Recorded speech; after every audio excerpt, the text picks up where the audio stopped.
தீர்ப்புகளுக்கு முன்னால் நீதி ஒருபோதும் தலை வணங்காது என்று மக்களவை உறுப்பினர் சு வெங்கடேசன் தெரிவித்துள்ளார்.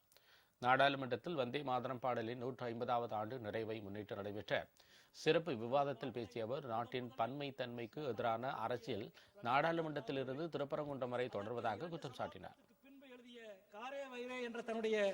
எல்லாரின் கண்களுக்கும் உச்சிப்பிள்ளையார் கோவிலில் ஏற்றப்பட்ட தீபம் தெரிகிறது.